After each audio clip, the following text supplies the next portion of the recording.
Alright guys, so let's talk about food preservation for a second. So today's video, like I said, we're going to be doing some canning and stuff. But I want to say this to you. Y'all see we've got a garden behind us, right? So our garden produces a lot of what we put up. But there is such a thing as crop failures, guys. We don't get everything we need from these gardens every year. Sometimes they fail. Sometimes the tomatoes just die on the vine. Let me show you, in fact. You know, tomatoes that die on the vine. Let me show you. That plant right there just shriveled up and died one day. Same there. Look across there, you see the same thing happening. Now, we plant, probably 100 or more tomatoes to prevent that from happening to where we don't have to buy. But last year, we didn't put up a single tomato because there just wasn't any tomatoes out here. They died because we flooded all early season. This year we're flooding and droughting instead of just flooding, so it's not as bad, but it's just as bad. So what do you do when your garden doesn't produce? You go to the farmer's market. You support your local friends that have gardens. You go to the grocery store and you buy what you can and you preserve that. Is that the ideal way? Well, no, it's not. But if you support your local farmers and your local friends that have gardens, that's better. At least you know what's in there then.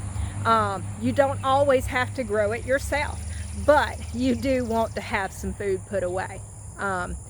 Just in case we can't buy it, just in case you can't grow it. We have food put away, and thankfully we did, because last year our gardens failed. We grew watermelon, but you can't live off of just watermelon. So last year that was about the only thing we got a harvest on. This year we're getting a pretty decent harvest on what we have growing, considering, you know, we are fighting the bugs. We are fighting the birds. We are fighting our own chickens. We are fighting the weather. There's so many things that we are fighting this year just to get what we are getting. But guys, if you don't have space for a garden, support your local farmers. Support your farmers markets. Support your friends. Go to the grocery store. Buy the produce, but put it up. That way you have it. And I would say learn to can. Because what happens when the power goes out and your freezer dies? If you've got all your food stored in the freezer and the freezer dies, or the power goes out, you got to do something with all that or you're going to lose it. So we can a lot of things. We do freeze some things. Don't get me wrong there, guys. We freeze a lot of things. Simply because I don't have time to can everything. But if you have the time and you have the ability, can it. Some things do better in the freezer though. Keep that in mind.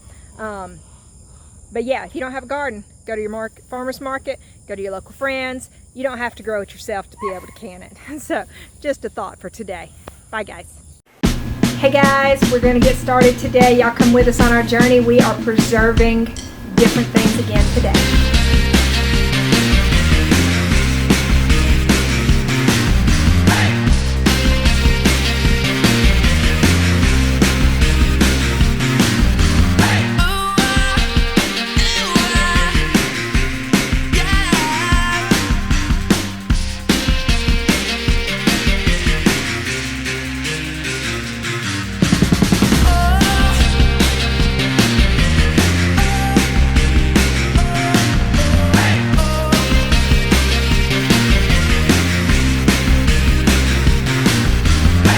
So, corn is coming in. We have brought in a bunch of buckets of harvest from the gardens and stuff, and Mark just went out and got more stuff from the garden. So we are spending today putting it up. We've got green beans we're putting up. We've got more squash we're putting up. We've got 2 5-gallon buckets worth of okra today that I'm putting up. But we also have corn coming in. So let me take you and show you our process for putting up corn. All right? Here goes. Alright guys, so we have already took the shucks off. No, we didn't do any tricks and stuff like that to get the stuff off. We're fixing to just scrub it. Yes, we know there's damage. We will trim that off before we start cutting corn. Now we are going to put up whole kernel corn today, but I'll show you the recipe for cream style as well. But we're going to raw pack whole kernel because it's faster. You cannot, according to the USDA, put up cream corn raw pack. And I probably understand why they're saying that, but I've got to do a little research and see if there's different methods for putting up cream corn. Today we're just going to do whole kernel corn though, okay? So, y'all watch and follow along. Alright, here we are in this book again. Y'all know I worked for the extension office for a little bit. No, I wasn't the food safety person, but I did get this book from them. This was put out by Extension in Alabama. So I know our office has these for sale. I don't remember how much they were. Find your local extension office and see if they have one of these. It's spiral bound, which means it doesn't take up a lot of room. It's got a lot of stuff in here, and this is all approved canning methods by the extension office. All right, so here we go. We've got whole kernel corn, and we've got different methods that we can use for whole kernel corn. Now, we could hot pack, which means we would cut the corn off the cob. We would not scrape the cobs, and we would add to a big pot. We would add a cup of boiling water to every 4 cups of corn. We would boil it, then reduce the heat and simmer it for 5 minutes. Put it in the jars, leaving an inch of headspace, and then finish filling the jars with some of the liquid in there. And then we would put it in the pressure canner and can the pints for 55 and the quarts for 85. 11 pounds of pressure, unless you've got one of the weighted gauges that's 10 pounds of pressure. All right, so we, though, are not going to do hot pack. We're going to do raw pack. What does raw pack mean? It means we're just going to cut it off the cob, and we're going to boil some water. We're going to fill the jars with the kernels and then pour water over it. We are not going to press them down or anything. We're just going to pour water over it, and then we're going to add salt and do the same canning process in the pressure canner. All right, now let's talk about cream style if we wanted cream style. Okay, now again, cream style is a hot process. So for this, you take and cut the corn off the cob halfway, and then you scrape it down, add all those pieces together, and then you add a cup of boiling water for every 2 cups of corn. You heat that to boiling, simmer for 3 minutes, and then you fill your jars and add canning salt to there. You're going to process for the same amount of time, pints for 85 minutes. Now this, actually that's longer. Pints is 85 minutes, and it's because it's more of a puree type situation, and the USDA does not like pureed foods in the canners. That doesn't mean you can't do it. It just means they don't recommend it. So if you're going to do cream style corn, you're going to do 85 minutes per pint at 11 pounds of pressure, depending on your area. Now, if you're way above sea level, that may change, so be sure and check what the pounds per pressure for your area is. That's the same thing for anything you pressure can, anything. It's all the same amount of PSI per pint or quart for that amount of time. Everything is at the same pressure, so keep that in mind. Just find out what your pressure is, and it's always going to be the same. But notice this says don't use raw pack for cream style, and I think it's because all of this kind of has to cook together to be creamed up, so there's probably not a raw pack method for cream style, so keep that in mind. Alright guys, let's turn the camera around on the actual produce and get started. I always forget this step when I first start my canning. These jars should already be washed with hot soapy water. So I'm fixing to stop cleaning corn and make up some dishwater and wash my jars. Hot soapy water. Now you can wash these in the dishwasher if you want. It doesn't matter as long as they're clean with hot water. you're fine. So stay tuned.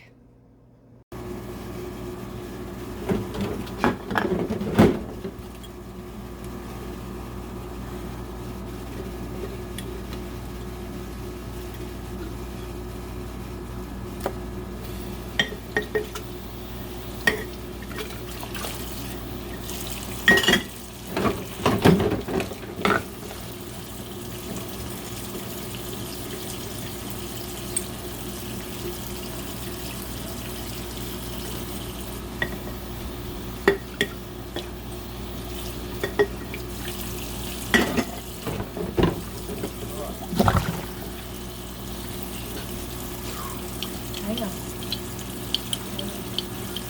Huh? Hang on.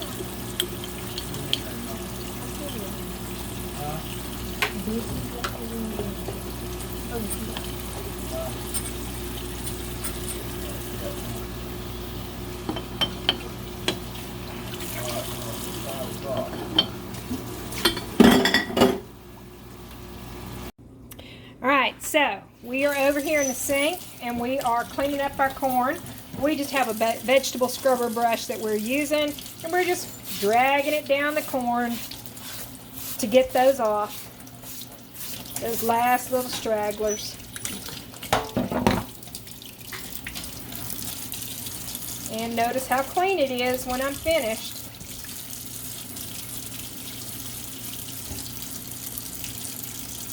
Okay, so I'm going to throw that in my pan over here, and we're going to keep on going and get all this corn done, so y'all stay with us.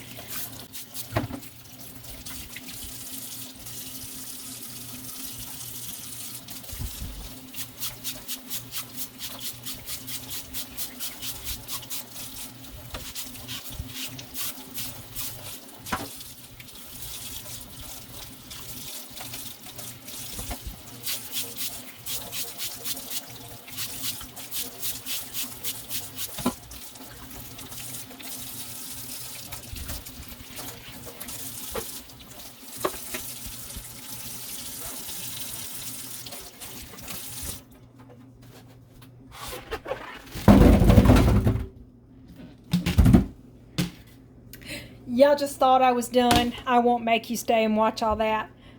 Stay tuned though.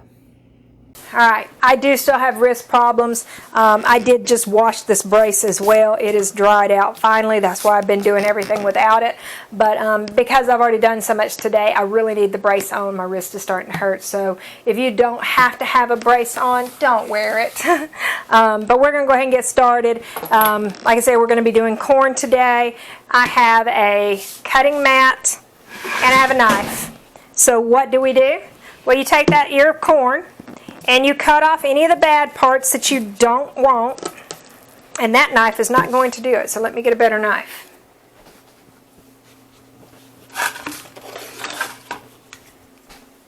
And actually, let me just sharpen my knife, because this one has not been sharpened in a while.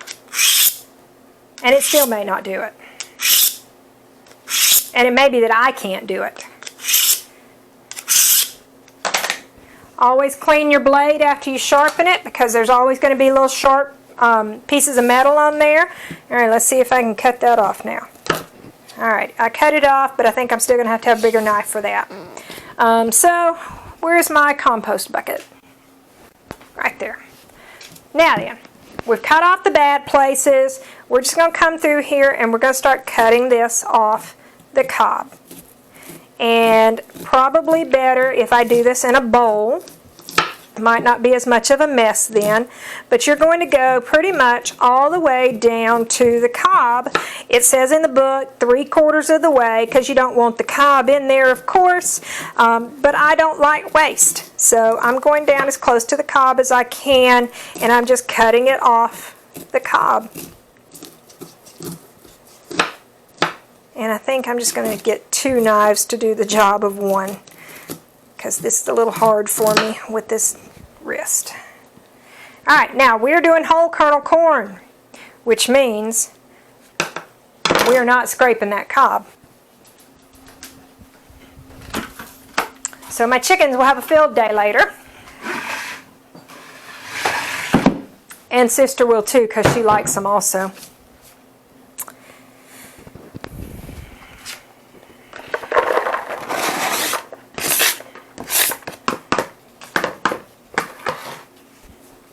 Alright, let's see if this works better. Oh yeah, much better. Bigger knife. So cut off the bad end and then cut it down off the cob. Let's see if I can just cut it directly into this bowl.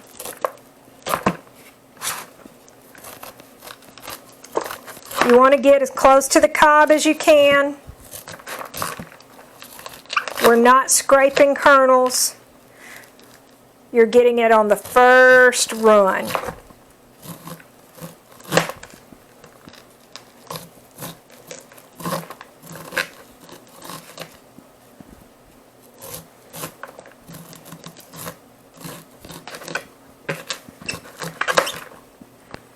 Okay, so this is going to work better for me with this wrist.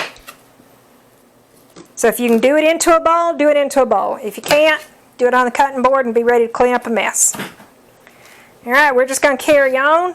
Anything that has a bad part on the end, we aren't going to throw stuff away because of that. We're going to use that. So I'm just going to cut off that end and put it in my compost bucket. I'm not a wasteful person. So, and then we just go cut it off the cob here.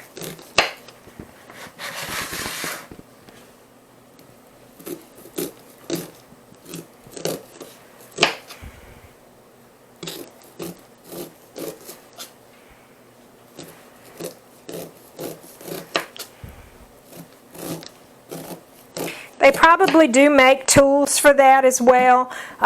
We just do what we can with what we have. You end up losing money the more you spend on your hobbies and things. So we kind of try to keep it simple here. Just cut it off the cob. And I'm not making big, huge passes, which means I'm going to make more passes than normal. And that's okay, because I have better control on a smaller pass. Alright, now, so, I've cut off some. I'm noticing that I have some string in here still. So as you just saw, I pulled it out. So what do? Now I take my jar, I put my funnel on it, and I pour the corn into it. Now, we are not packing the corn into the jar. We want it to stay whole. Now, I forgot one step. I need my water to be boiling already for when I fill this jar up. So let me get that started.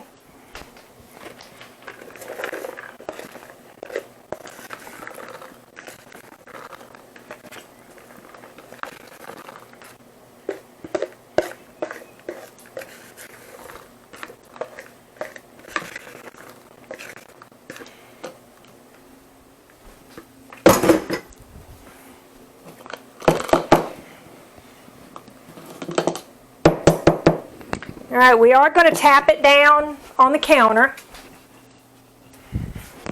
So let me go ahead and get my pot holder set out over here. I just take that and I tap my jar down. Okay, and as you can see, we still got plenty of space in there, so I'm going to go ahead and start another ear of corn while waiting on water to boil.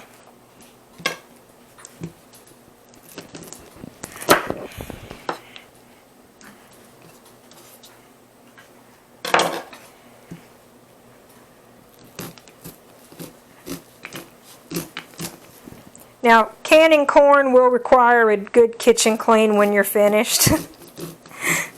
So keep that in mind. You're going to make a mess one way or the other.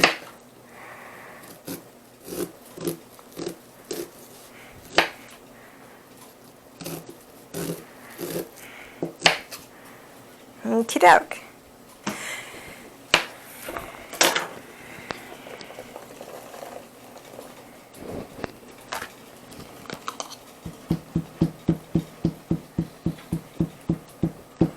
Alright, There we go. Jar is full. The recipe said how much headspace? I'm not sure. Alright, the recipe said to leave 1 inch of headspace, so that's what we have pretty much. If you want, I can test it for you.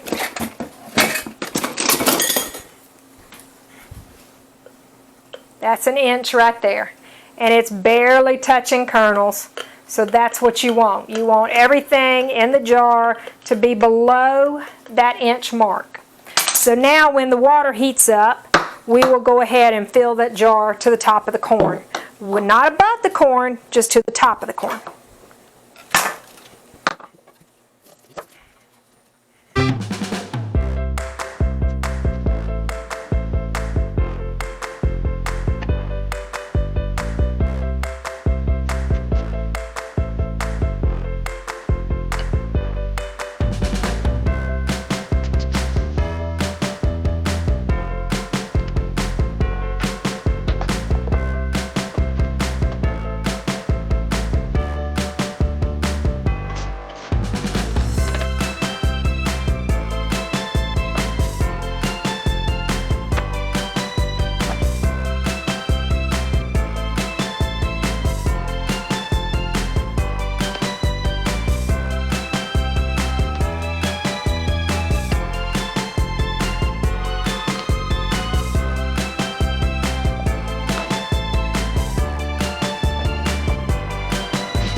And that's my water. Alright, so water's hot. We got to add salt to the jars that are ready. And we're going to put 1/2 teaspoon of salt in these jars.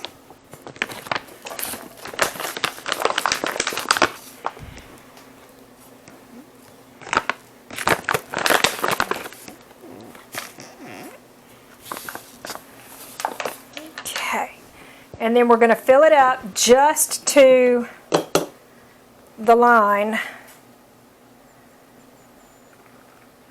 of corn. We're not going above the corn line. That way we maintain that 1/2 inch of headspace. Alright, next up we got to wipe our rims with some water or vinegar. So I have a wet paper towel. I just go around the edge of the rim of the jar, just like so, just like so. And then we put the lid and ring on. So you just place the lid on, and then you hand tighten the lid. Excuse me. You put the lid on, and then you hand tighten the ring. You don't cinch it down, you just want it hand tight. Alright, so we're going to keep going until we get all these jars full and ready to go in the canner. Y'all stay tuned.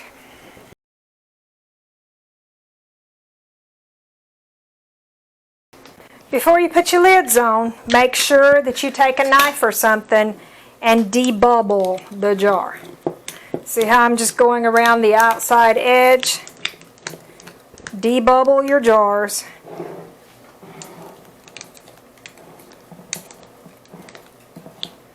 Because air pockets can cause problems for the pressure and temperature. And then wipe your rims off. And put your lids and rings on. Hand tighten. Don't cinch it down, in other words, just hand tighten.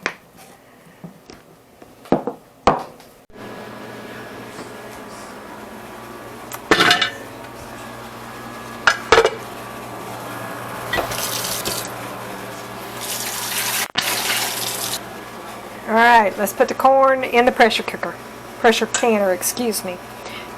My canner calls for 2 quarts of water in the bottom.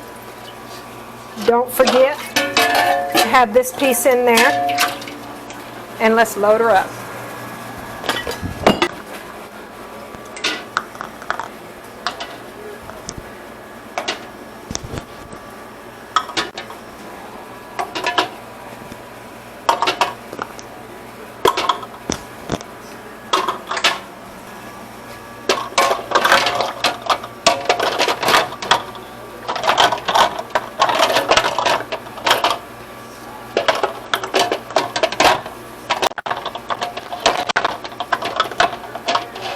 Well, it says it takes 10 pints, but it does not.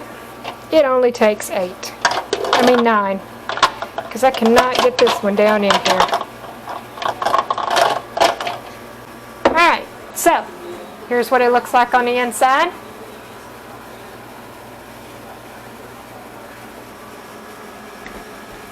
We're going to put our lid on it.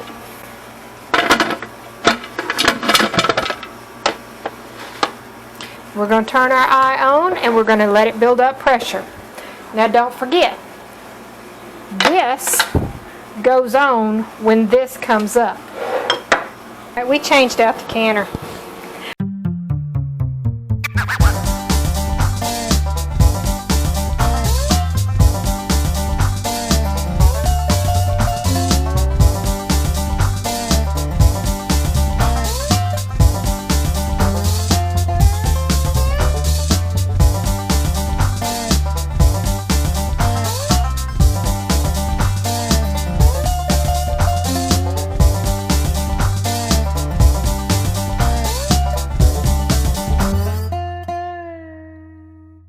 Alright guys, so the pressure has gone all the way down.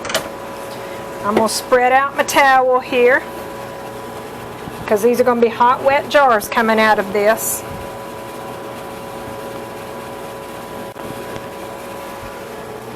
We're going to open it up. We're going to turn it away from us. That way the steam doesn't.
Alright guys, here we are the next day. Everything has cooled down, as you can see. All the jars are cool, nothing is hot anymore. And I'm going through, and they are all sealed. This one sounds different. I don't know if you can tell the difference. Let me see if you can hear it. That one's sealed. That one, even though it's down, you hear how it sounds different? That one we will eat first. Even though it's down, we're going to eat this one first. So I'm going to go ahead and put that in the fridge, and it will be what we eat first. So guys, that's how we can corn. 9 out of 10 jars sealed. Reused lids on a few of them, new lids on some of them. One jar didn't seal. So just because you use new lids doesn't mean they're going to seal. Just because you reuse old seals don't mean that they won't seal. So you're taking a chance either way. Alright guys, hope y'all enjoyed it.